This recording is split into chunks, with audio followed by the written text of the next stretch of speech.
So hello and welcome to another Budget Model Railway video, and quite an important event this evening actually. Some of you will have been following over a great many years the saga of our loft layout. Well, I finally got a couple of evenings, Doug and my wife were away, and I thought, you know, I'm just going to get on with the loft. And I suddenly realised I was trying to complicate the track plan, which was what was making it difficult. So I had a good think about what I really like on a layout, which is I like single lines, I like passing loops, I like bay platforms. So let me show you the track plan I've come up with. Now what we've done here is this only took me a couple of evenings because, as you know, we use ballast mat, in our case roofing felt. And I also used a new thing for putting track down, which I'll show you in a minute. But let's show you the track plan that we've come up with. So I've started effectively over here. These are all second-hand points. So this is a big curve point leading to a second curve point. And what that's given me is a very large passing loop. It's 5 coaches long, all the way around there to another curved point. And then back, if we go back to the left-hand side, off the other curve point, we've got a loop into a bay. I like bay platforms. And then what I've just done is we're now going to put another loop off of there, and that's going to go eventually. This mess here will be our harbour scene. At the moment it's just a mess, but it will eventually be a harbour scene. But what I'm going to do is I'm only going to work on 2 sides of the layout to start with to make it manageable. So this is one. So if we come over this side, then what we've got here is a nice sensible traditional goods yard. So we've got a goods shed with a through road, a long storage siding, which is then going to have a coal merchants at the end of it, and a little cattle dock here. So just a nice classic station. But what I've got is the room that I don't usually get on layout, a room to make it a more realistic size. I've also been able to use much gentler third radius curves. And then if you watch the loco now, the road off to the left there is another little branch. So effectively it's a junction. We've got a single track line with a giant passing loop, a branch off somewhere there, and a branch down to the station. And then down the end here we can do some scenery. And then that brings us neatly to the piece de la resistance, the fiddle yard, which we've tucked in there. So I've got 3 passing loops there. One will take 4 coaches, one will take 9 or 10 goods wagons, the other will take 2 or 3 coaches, and then here I can store a couple of locos. So it's not the world's biggest fiddle yard, but it's enough to do an operating session.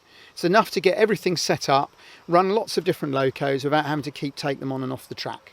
And not forgetting, of course, we've still got all our double track that you've seen before running all the way around the top, providing effectively, I suppose, our main line. Now you'll have noticed the lighting's been improved. We did originally do this and we had it all supported on cardboard, which worked fine, but it got a bit saggy. So what I've actually done now is mounted it on quarter moon coving, battening, just nailed into the joists. The lights are then the glare is then hidden by being underneath, just tied on with good old-fashioned string, and that gives us all the light we want. So lots to show here. Now I just want to show you a little tool. I'm sure you'll have seen these, if we put it down here, Doug, on eBay. These are the little track screws. Now I bought a load and I haven't got a screwdriver that fits them. And at the time the screwdrivers were £7, which for a bit of, which is really a Poundland screwdriver, that's a bit excessive. However, you can now get on eBay a couple of hundred of these screws and one of these for about £4 or £5. This is the best thing I've ever bought. You literally just screw them in to the track, and then if you want to move the track, so I had a point went wrong in my fiddle yard, instead of trying to lift track pins, which always bust the track, you simply undo the screw. I would say these are a revelation. Even though it is probably a little bit more than we would normally spend, it's so wonderful in use. It really is great for what we do. So for instance, where I'm going to have to lay this track in a minute, that's just the work of minutes. Where I want to do a few changes, it won't make any difference at all. So quite a lot to report. We've got the lights, and after I think what is 4 or 5 years, we've now got all our track down and running on the lower levels. And obviously what I can do in a minute, you'll see when the 37 comes round, lots of operating potential, because I can leave a long train in one loop and then have the loco and train going the other direction, passing it on the loop.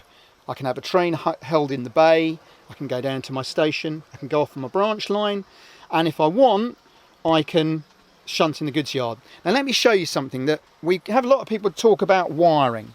So I've just mentioned that we've got 2 long loops and a couple of branches and a goods siding. These are all, except for the harbour branch, worked from just 2 wires. Just 2 wires. That works all the fiddle yard. So all 5 tracks in the fiddle yard. It works both loops in the station. It works the bay, and it works all the goods siding, because they're just isolating points. They're Insel frog points. So all this, I don't want to upset anybody by saying nonsense, but all this about DC is so easy because you only need a couple of wires, but actually you don't, because you need to do droppers everywhere. All that is being powered by just 2 wires. Because I'm only running 1 loco at a time, which still gives me plenty of operating potential. Now, if I want, I can put 2 more wires in the goods shed, isolate them, and then I can shunt the goods yard while I'm working the loco. But that's still only 2 more wires. But at the moment, the whole thing is working from 2 wires. And of course, we'll do it all later, just using our new budget model railway controller. So nice and simple, 2 wires, and for us, a £10 controller. So it really couldn't get much simpler. Roofing felt down, all second-hand track, just as well, because there's, let's just count other points a minute. 1, 2, 3, 4, 5, 6, 7, 8, 9, 10, 11, 12, 13, 14, 15 points. So that'd be £150 at full price. It's probably cost me about half that, about £60 for points, which is still a lot, but a lot less than the new, because they're all second hand. So lots to report, lots going on, and we'll give you an update as soon as we can. Thank you always for watching and subscribing. Hi, thanks for watching the video and for the nice comments. Click on the left for a previous video in this series. Click on the right for another video you might enjoy.